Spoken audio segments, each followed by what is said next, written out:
ஏன் இயேசு கிறிஸ்து ஒரே விஷயத்துக்காக 3 முறை ஜெபித்தார் தெரியுமா? அதுக்குள் ஒரு பெரிய ரகசியம் இருக்கு. இது ஒரு சாதாரண ஜெபம் இல்லை. இது வாழ்க்கை மற்றும் மரணத்தின் நடுவில் நடந்த போராட்டம்.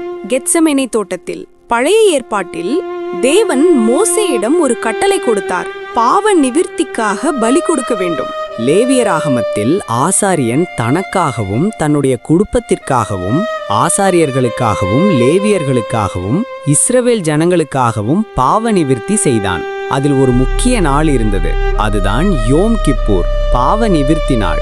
அந்த நாளில் பிரதான ஆசாரியன் தனக்காகவும் தன்னுடைய குடும்பத்திற்காகவும் ஆசாரியர்களுக்காகவும் லேவியர்களுக்காகவும் இஸ்ரவேல் ஜனங்களுக்காகவும் பாவ நிவிர்த்தி செய்தான். இந்த நிகழ்வு கெத்செமனேவில் ஒரு ஆவிக்குரிய நிறைவேற்றமாக பார்க்கப்படுகிறது.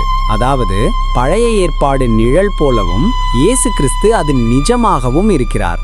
எபிரேயர் 10:1 நியாயப்பிரமாணம் வரப்போகிற நன்மைகளின் நிழலாயிருக்கிறது, அவற்றின் உண்மையான உருவம் அல்ல.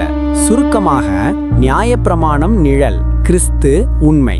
அதே போல இயேசு கிறிஸ்து 3 முறை ஜெபித்தார். மத்தேயு 26:39 சற்று அப்புறம் போய் முகங்குப்புற விழுந்து, என் பிதாவே, இந்த பாத்திரம் என்னை விட்டு நீங்க கூடுமானால் நீங்கும்படி செய்யும், ஆகிலும் என் சித்தத்தின்படி அல்ல உம்முடைய சித்தத்தின்படியே ஆக கடவது என்று ஜெபம் பண்ணினார். இது மனித வேதனை, உள்ளார்ந்த போராட்டம். மத்தேயு 26:42 அவர் மறுபடியும் 2ஆம் தரம் போய், என் பிதாவே, இந்த பாத்திரத்தில் நான் பானம் பண்ணினாலொழிய இது என்னை விட்டு நீங்க கூடாதாகில் உம்முடைய சித்தத்தின்படியே ஆக கடவது என்று ஜெபம் பண்ணினார். இது ஏற்றுக்கொள்ளும் நிலை. மத்தேயு 26:44 அவர் மறுபடியும் அவர்களை விட்டு போய் 3ஆம் தரமும் அந்த வார்த்தைகளையே சொல்லி ஜெபம் பண்ணினார்.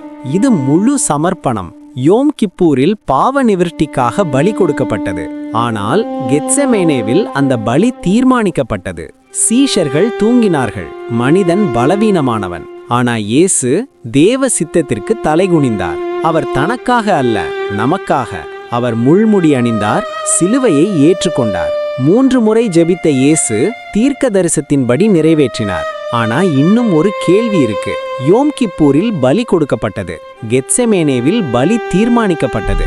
இயேசு சொன்ன இந்த பாத்திரம் என்ன தெரியுமா? அத அடுத்த வீடியோல பார்க்கலாம். லைக் செய்யுங்கள், சப்ஸ்கிரைப் செய்யுங்கள், பெல் ஐகான் அழுத்த மறக்காதீர்கள். உங்கள் கருத்துக்களை கமெண்ட் செய்யுங்கள்.